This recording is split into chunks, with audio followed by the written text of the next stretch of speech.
안녕하세요. 오늘은 갈릴레오 사건에 대해서 말씀드리려고 하는데요. 갈릴레오 재판으로 널리 알려진 갈릴레오 사건의 배경과 그 전개 과정을 살펴봄으로써 과학과 종교의 관계에 대한 올바른 시각을 가지면 좋겠다는 생각에서 이 강의를 준비하게 됐습니다. 보통 갈릴레오 사건은 과학과 종교가 충돌한 사건으로 많이 알려져 있는데요. 그러나 이 사건은 단순한 과학과 종교의 충돌을 넘어서 갈릴레오가 재판에 이르기까지 많은 요소들이 개입되어 있었고, 이 사건을 통해서 과학과 종교의 관계의 미묘한 면을 이해하실 수 있으실 겁니다. 먼저 갈릴레오 사건을 이해하기 위해서는 당시의 시대적 상황을 이해를 할 필요가 있는데요. 갈릴레오는 1564년에 태어났는데요. 이때는 유럽에서 종교개혁이 한창 진행 중이던 때였습니다.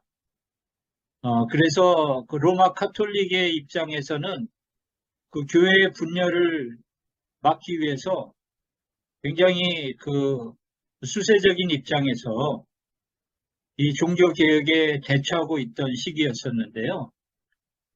갈릴레오가 태어나기 바로 전해에 1563년에 로마 카톨릭에서는 트렌트 공의회를 열어서 프로테스탄트의 종교 개혁에 대처하는 카톨릭의 입장을 정리하게 되는데요.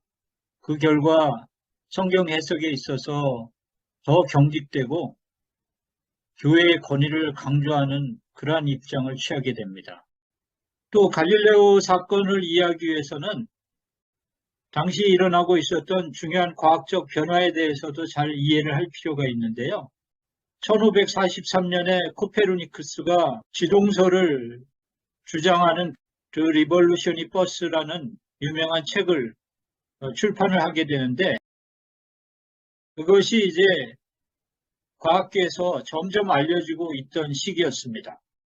그렇지만 당시만 하더라도 아리스토텔레스의 자연철학이 대학에서 강력한 지적 토대를 형성하고 있었고요. 아리스토텔레스가 천동설을 주장했기 때문에 천동설이 주도적인 관점이었고, 또 카톨릭 교회도 그런 관점을 지지하고 있었습니다. 이런 그 시대적 상황 속에서 갈릴레오는 1564년 이탈리아의 피사라는 도시에서 태어났는데요. 이 피사라는 도시는 여기 지도에는 나와 있지 않은데 플로렌스 옆에 있는 항구 도시라고 생각하시면 되겠고요. 이 플로렌스 지역은 로마 교황청의 영향력이 강력하게 미치고 있던 지역이었습니다. 피사 하면은 여러분들이 잘 아시겠지만은 그 피사의 사탑으로 유명한 그런 그 관광 도시 아니겠습니까? 근데 이게 이제 이탈리아의 항구 도시인데요. 바로 이제 갈릴레오가 태어난 도시였고, 이 피사의 사탑이 아직도 이렇게 남아 있는지 모르겠습니다. 제가 몇 년 전에 그 피사를 방문했을 때 어떤 거인이 이 피사 사탑을 무너뜨리기 위해서 애를 쓰고 있는 걸 봤는데요. 뭐 아직까지 무너졌다는 소식이 없는 거 보니까 여전히 아직도 이렇게 기울어진 채로 있는 것 같습니다. 예, 농담이었고요. 이 원근법을 이용해 갖고선 사진을 찍으니까 이런 식으로 나오더라고요. 사탑이 마치 작은 장난감 같은 그런 크기로 이렇게 나오는 거를 참 신기하게 보고 저도 한 장 찍었는데요. 어찌됐든 그 갈릴레오는 이런 그 피사에서 태어났는데, 조금 아까 말씀드린 대로 이 피사가 이 로마 카톨릭의 영향력이 강하게 미치던 그런 지역이었거든요. 근데 갈릴레오가 이 피사에서 태어나갖고 이제 젊은 시절을 피사에서 보냈는데요. 어, 워낙 그 갈릴레오가 이 수학과 또 이 어떤 그 만드는 거에 재주가 있어갖고 피사에서 아주 유명한 인물이 됐습니다. 젊은 시절에. 원래 이제 갈릴레오는 의학을 공부하기 위해서 대학에 들어갔는데 의학이 자기 적성에 안 맞았는지 어, 대학을 중퇴를 하고 집에서 이제 독학을 했는데요. 독학이라기보다는 이제 그 갈릴레오의 아버지의 친구의 그 사사를 받으면서 그 홈스쿨링을 했는데요. 근데 워낙 그 갈릴레오가 어떤 그 실험기구라든가 어, 이런 발명을 하는데 재능이 너무 많아갖고 이 동네에서 피사 동네에서 아주 유명해진 거예요. 거기에다 또 수학을 너무 잘해갖고 수학적 천재로서 이 동네에서 아주 유명해지게 됐습니다. 그래갖고 갈릴레오가 어, 대학 졸업장도 없는데 25살의 나이에 그 피사의 그 대학의 그 교수가 되게 되거든요. 그게 이제 1589년인데 갈릴레오가 25살의 나이로 피사의 대학의 교수가 됩니다. 대단한 거죠. 제가 지금까지 알고 있는 그런 사람 중에 25살에 대학 교수가 됐다는 사람을 들어본 적이 없는데요. 가장 그 어린 나이에 대학 교수가 된 사람이 아닌가 하는 생각이 들 정도로 대단한 그런 그 탤런트를 가지고 있었다라는 것을 우리가 여기서 볼 수가 있습니다. 그래서 이제 그 1589년에 이제 피사 대학의 그 교수가 되는데요. 근데 어떻게 보면 이제 그때부터 이제 갈릴레오의 시련이 시작되게 되는데요. 왜냐하면 갈릴레오가 피사 대학에 있을 때 그 동료들과의 관계가 좀 좋지만은 않았거든요.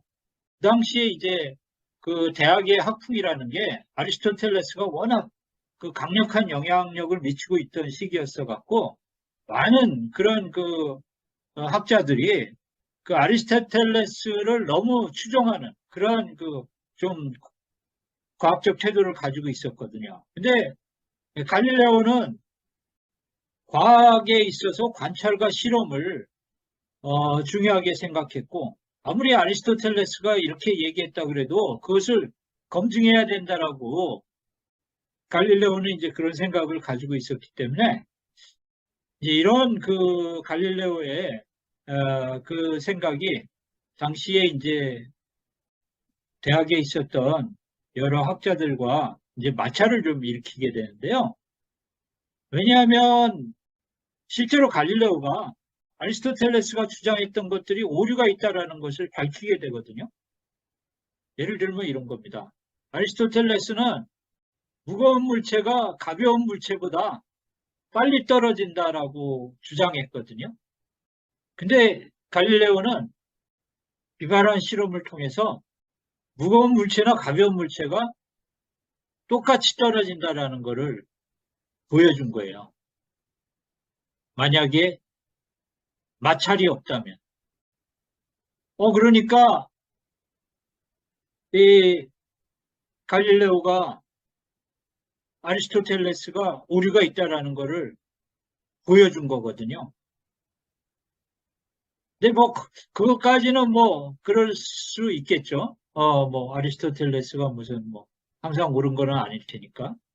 근데 이제 문제는 어디에서 생겼냐면 이제 아리스토텔레스를 추종하던 학자들이 그러면은 좀 머쓱해지게 된 거잖아요. 이 갈릴레오가 좀 성격이 영어로는 패셔니트, 굉장히 열정이 있고 좋게 얘기하면 또 어떻게 좀 안 좋게 얘기하면 너무 이렇게 다혈질적인 좀 그런 면이 있어 갖고 아리스토텔레스 추종자들의 오류를 너무 직설적으로 얘기를 한 거예요. 갈릴레오의 젊을 때 추상화를 보면 그런 면이 좀 보이는 것 같지 않으십니까?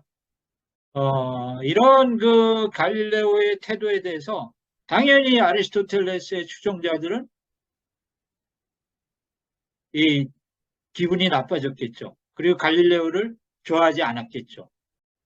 아마 그래서 갈릴레오가 피사의 대학에 오래 있지 못하고 3년 정도 있다가 그 다른 곳으로 옮기게 되거든요. 그 다른 곳이라는 곳은 좀 갈릴레오가 이 로마 어떤 그 카톨릭 교황청에 좀 영향력을 좀 그 받지 않는 상태에서 자유롭게 연구할 수 있는 그런 어, 대학으로 그런 곳으로 이제 옮기게 되는데 그게 바로 어디가 되냐면은 이 이탈리아의 그 동쪽에 있는 베니스라는 그런 유명한 도시 근처에 있는 파도바 대학으로 옮기게 됩니다. 동료들과의 관계가 원만치 않았던 피사를 떠나서 파도바 대학으로 온 갈릴레오는 이제 그가 관심이 있었던 천문학에 그의 연구를 집중하게 되는데요. 그때 마침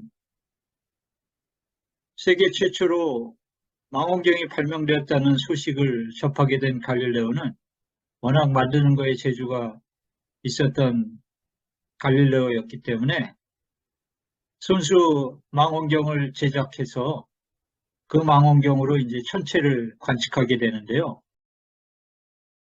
그러면서 그전까지 알지 못했던 천체의 놀라운 모습들을 발견하게 됩니다. 예를 들면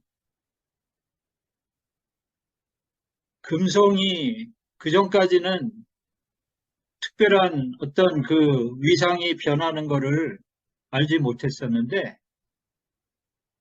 금성도 마치 달과 같이 위상이 변한다는 것을 발견하게 되고요.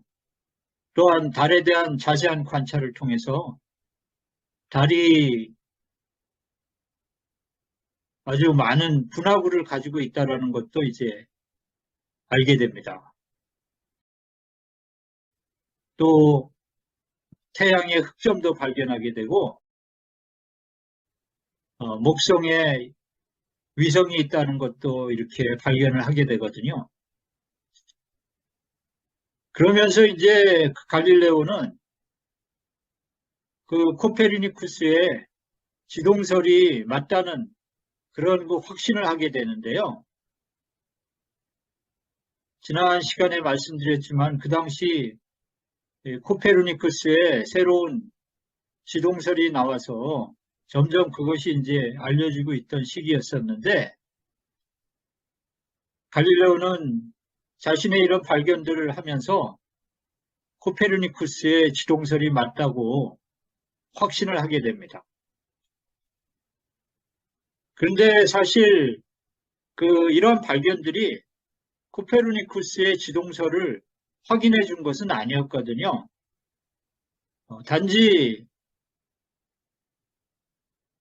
기존의 아리스토텔레스 또는 아리스토텔레스 프톨레미 천동설이 오류가 있다라는 것을 가르쳐 주긴 했었지만 뭐 A가 틀렸다고 해갖고선 꼭 B가 맞으라는 법은 없으니까 천동설이 틀렸다고 해서 지동설이 맞은 것을 확인해 주는 것은 아니었는데 갈릴레오는 어찌됐든 이런 발견들을 하면서 코페르니쿠스의 지동설이 맞다라고 확신하게 됐고 그래서 이제 그거를 이제 공개적으로 이제 지지하게 되는데요. 이런 발견을 통해서 유명해진 갈릴레오는 1610년경에 자신의 고향이 있는 플로렌스 지역으로 금이 환영을 하게 되는데요. 플로렌스 지역의 투스칸 궁정의 궁정학자로 귀환을 하게 됩니다. 그러면서 이제 자신이 그 새롭게 발견한 그런 천체의 모습에 대한 책을 출간하게 되는데 이러한 책을 출간하면서 그 책에서 코페르니쿠스의 지동설을 공개적으로 지지하게 됩니다. 근데 갈릴레오가 한 가지 간과하고 있었던 것이 있었는데요. 그것은 뭐였냐면 플로렌스 지역에는 갈릴레오를 싫어하는 사람들이 여전히 있었다는 것입니다. 지난번에 피사에서 갈릴레오가 그 동료들과 좋은 관계를 갖지 못했다라는 말씀을 드렸잖아요. 이 플로렌스 지역에는 갈릴레오에 대해서 호감을 갖고 있지 않은 그런 사람들이 꽤 있었고, 이런 사람들은 갈릴레오의 성공을 별로 기뻐하지도 않았고, 오히려 갈릴레오를 어떻게 하면은 공경에 빠뜨릴 수 있을까, 그런 그 생각을 하고 있던 사람들도 있었습니다. 이런 와중에 갈릴레오가 교회의 가르침과는 다르게 지동설을 주장하자 갈릴레오의 적들은 갈릴레오를 공경에 빠뜨릴 수 있는 좋은 기회가 왔다고 생각하지 않았겠습니까? 갈릴레오로서는 지동설, 천동설 논쟁은 과학적 문제로만 생각했겠지만 당시 카톨릭 교회가 처했던 상황과 갈릴레오의 반대자들, 그리고 적어도 그때까지는 지동설이 과학적으로 입증되지 못했다는 그런 것들을 생각해 보면 갈릴레오가 지동설 주장에 좀 더 신중하게 접근할 필요가 있었습니다. 어느 날 갈릴레오는 지난주 성당의 강론에서 신부가 자신이 성경에 어긋나는 지동설을 주장한다고 비난했다라는 그런 그 이야기를 듣고 깜짝 놀라게 되는데요. 그때서야 갈릴레오는 문제의 심각성을 인식하게 됩니다. 그래서 그때부터 자신의 입장을 적극적으로 변화하기 시작하는데요. 근데 그 당시 교회로서는 평신도인 갈릴레오의 입장을 너그럽게 이해해 줄 수 있는 상황이 전혀 아니었습니다. 그래서 결국은 교회에서는 갈릴레오가 더 이상 지동설을 주장하지 못하도록 하는 지침을 그 당시 유명한 주교였던 로버트 벨라민을 통해서 전달하게 됩니다. 그렇게 해서 갈릴레오와 벨라민이 1616년 만나게 되는데 이 만남에서 두 사람은 과학 이론과 성경 해석과 관련하여 각자의 입장을 개진하는 대화를 나누게 되는데요. 이때 나온 갈릴레오와 벨라민의 입장을 이해하는 것은 갈릴레오 사건을 이해하는 데 굉장히 중요한 바탕을 제공합니다. 먼저 갈릴레오의 입장을 정리하면 다음과 같은데요.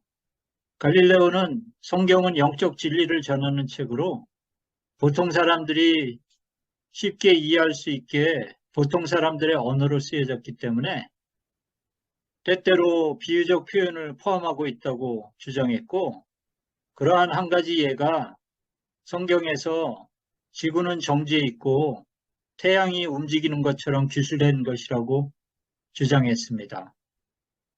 즉, 갈릴레오는 외견상 보이는 것과 물리적 실제는 구분되어야 하고, 그렇기 때문에 지동설은 성경과 모순이 되지 않는다라고 주장한 것입니다. 나아가 갈릴레오는 성경은 기본적으로 영적, 도덕적 가르침을 주는 책이지 과학적인 문제를 다루는 책이 아니라는 것을 강조했습니다. 갈릴레오가 얘기한 유명한 그 말이 있는데요. 여기 영어로 적어놨는데 Bible tells us how to go to heaven, not how the heavens go. 즉 성경은 천국에 어떻게 가는지를 가르쳐주는 책이지 천체의 물체들이 어떻게 움직이는지 그거를 가르쳐주는 책이 아니다 라는 것을 이제 얘기를 한 거거든요. 이러한 갈릴레오의 입장에 대해서 사실 벨라민도 많은 부분 동의를 했습니다. 벨라민은 만약에 지동설이 과학적으로 완전히 입증된 이론이라면 벨라민도 갈릴레오가 얘기한 것처럼 성경을 다르게 해석할 수 있다는 것까지 인정을 했습니다. 그렇지만 아직까지 지동설이 과학적으로 입증된 이론이 아니기 때문에 그런 경우에는 캐톨릭 신도는 전통적으로 내려오는 교회의 가르침을 따라야 한다는 것을 강조했습니다. 결국 두 사람의 회동은 벨라민이 갈릴레오에게 지동설에 대해서 더 이상 글을 쓰거나 강연을 하지 말라는 교회의 지침을 전달하고 갈릴레오도 그것을 수용하는 방식으로 마무리가 되는데요.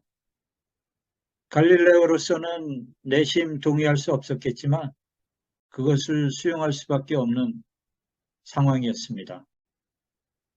어찌됐든 갈릴레오 사건은 이렇게 해서 일단락되는데요. 사건이 여기서 끝났다면 해피엔딩은 아니었을지 모르지만은 갈릴레오도 큰 고초를 겪지 않았어도 됐을 텐데요. 불행하게도 이 사건은 몇 년 후에 재발하게 됩니다.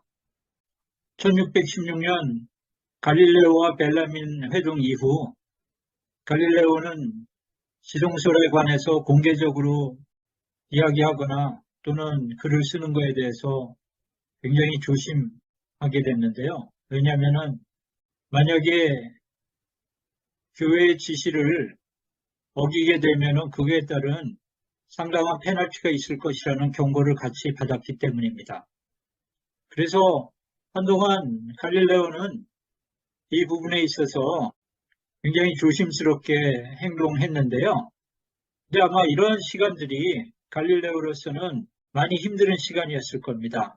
왜냐하면 갈릴레오는 내심 천동설이 오류가 있고 지동설이 맞다라는 것을 확신하고 있었을 텐데 그거를 얘기를 못하게 하니까 그렇지 않아도 갈릴레오 성격이 그 패셔니트한 열정적인 그런 성격을 가진 소유자였었는데 그러한 그거에 대해서 꾹 누르고 지낸다는 것이 갈릴레오로서는 많이 힘든 시간이었을 텐데요. 그래서 갈릴레오는 어떻게 지동설을 다시 얘기해 볼 수 있는 그런 기회를 음으로 양으로 찾고 있었던 것 같은데 마침 그런 기회가 갈릴레오에게 온 것처럼 보였거든요. 그거는 어떤 사건이 일어나게 된 것이냐면 1623년에 갈릴레오와 동양인 그리고 동료라고 볼 수 있는 마테오 바베르니가 어반 8세라는 교황으로 선출되게 되는데요. 이 바베르니를 설득을 해서 지동서를 쓸 수 있지 않을까 하는 그런 희망을 가지고 교황으로 선출된 바베르니를 찾아가게 되는데요. 무려 6번이나 교황을 만나서 이 지동설에 대해서 쓸 수 있는 허가를 구하게 됩니다.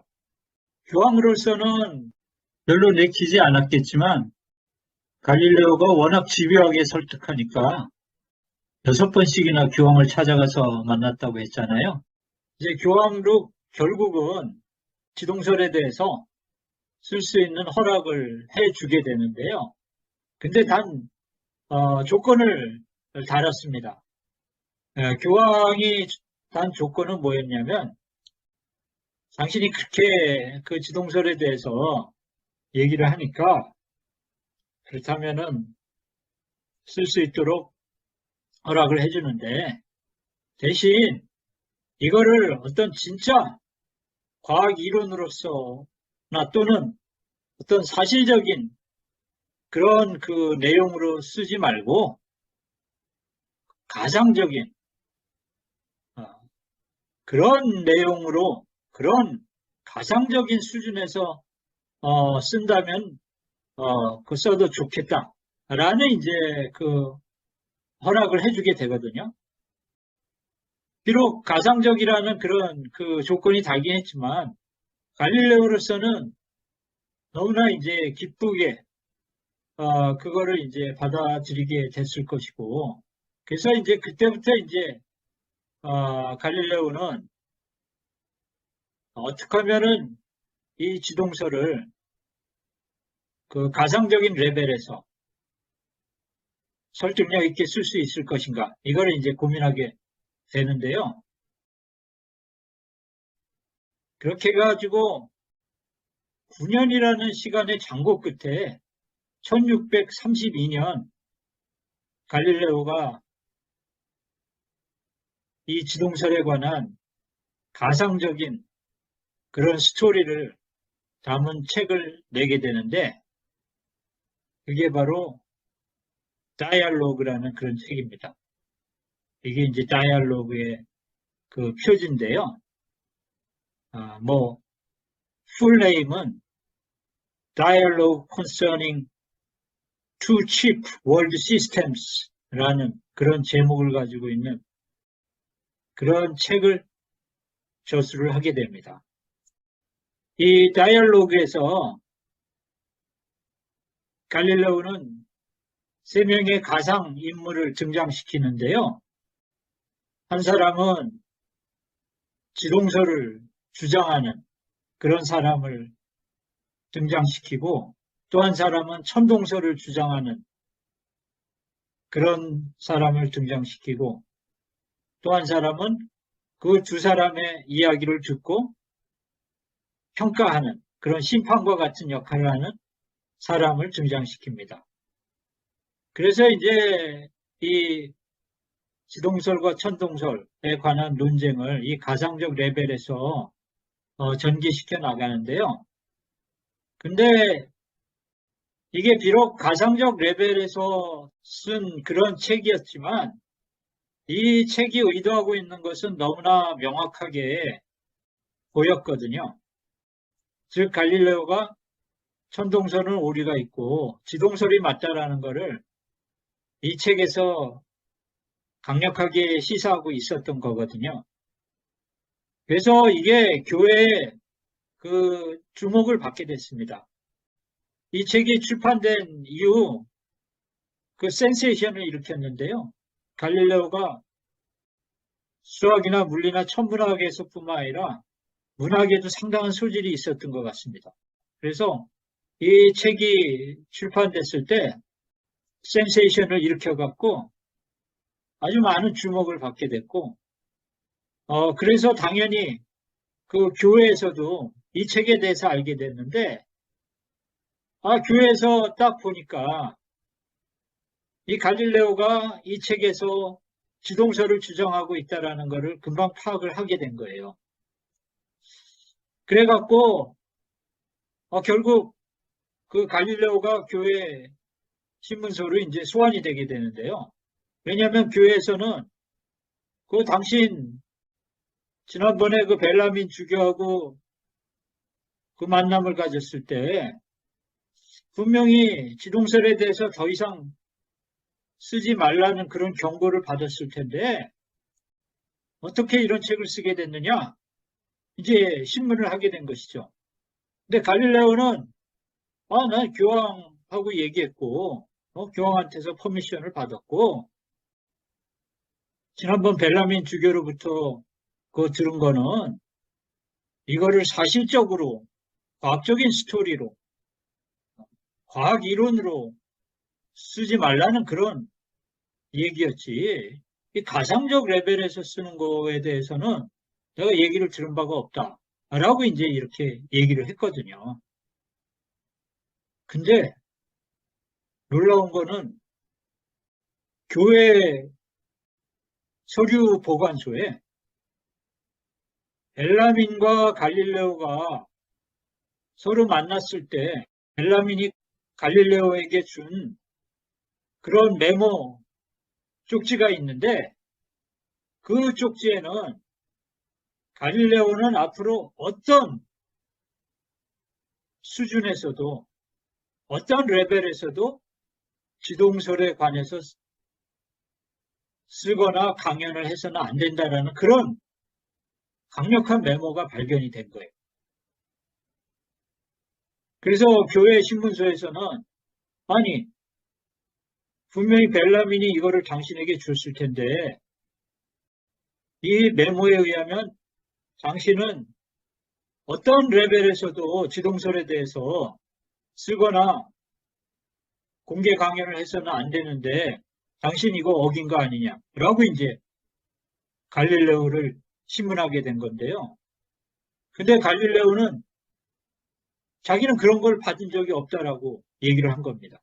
여기서 이제 역사적인 미스테리가 하나 나오는데요. 과연 이 쪽지가 진짜 벨라민이 갈릴레오에게 준 쪽지가 맞은가 하는 거에 대한 그 미스테리거든요.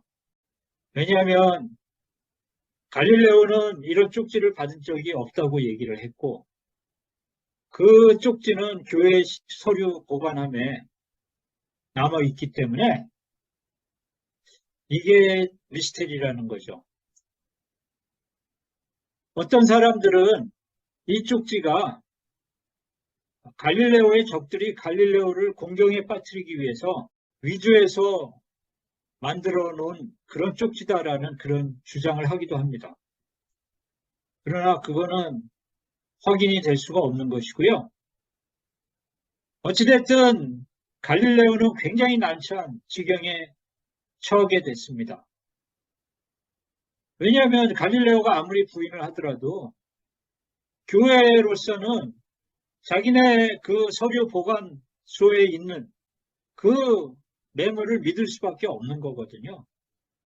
갈릴레오로서는 벨라민이 자신의 결백을 입증해 주기를 원했을지 모르지만 벨라민은 이미 세상을 떠난 후였거든요. 이런 상황에서 종교 재판은 피할 수가 없게 된 것입니다. 그래서 갈릴레오가 종교 재판을 받게 되는 건데요. 이때 이미 갈릴레오의 나이가 70을 바라보는 그런 나이였었는데 이 종교 재판에 나아가서 자기가 확신하고 있는 이론에 대해서 부인하고 자기가 잘못했다는 것을 인정하는 것은 참 이 요령의 갈릴레오에게 있어서는 매우 고통스러운 시간이었을 것입니다. 사실 그 당시에 종교재판에서 이단으로 정죄를 받게 되면 화형을 당할 수도 있는 그런 엄중한 그런 시대였었거든요. 근데 갈릴레오는 어떻게 보면은 불행 중 다행으로 완전 이단으로 정죄를 당한 건 아니고요. 갈릴레오의 죄목은 이단성이 매우 의심된다 라는 그런 판결을 받게 됩니다. 그래서 겨우 생명은 보존하게 되는데요. 그렇지만은 이거 역시 중죄였기 때문에 그거에 대한 페널티로서 갈릴레오는 지금으로 말하면 그 가택연금 처벌을 받게 돼갖고 이후 갈릴레오는 일생 동안 그 외부 활동을 못한 상태에서 가택연금 상태로 지내다가 결국 세상을 떠나게 됩니다. 갈릴레오 사건은 많은 것을 생각하게 하는데요. 역사적 배경도 그렇고 또 갈릴레오가 태어난 장소도 그렇고 또 심지어 갈릴레오의 어떤 그 캐릭터 이런 것들도 다 이 갈릴레오 사건에 연관이 있어 갖고 결국 갈릴레오가 재판을 받는 데까지 이르는데 그 기여를 했던 것 같습니다. 그래서 참 어떤 면에서는 많은 아쉬움이 남는 그런 그 사건이었다라고 생각이 되는데요. 예컨대 갈릴레오가 100년 전에만 태어났더라도 또는 차라리 100년 후에 태어났다면 그리고 이탈리아 피사가 아닌 좀 로마 교황청의 영향력이 적은 데서 태어났다면 나아가서 갈릴레오가 좀 더 신중하고 참을성 있게 이 문제에 접근했다면 결과가 이렇게까지 나오지는 않지 않았겠는가 하는 그런 많은 아쉬움을 남기는 그런 사건이기도 합니다. 그래서 이 갈릴레오 사건을 통해서 이 과학과 종교의 관계에 있어서 좀 미묘한 그런 면들을 볼 수가 있는데, 단순히 뭐 과학과 종교가 서로 뭐 주장하는 게 달라서 충돌했다는 거 이상으로 이런 사건이, 어떻게 보면 불행한 사건이 일어나게 되는 데에는 여러 가지 그 요소들이 개입되어 있다라는 것을 우리가 이 사건을 통해서 볼 수 있는 것 같습니다. 네, 지금까지 시청해 주셔서 감사합니다. 안녕히 계세요.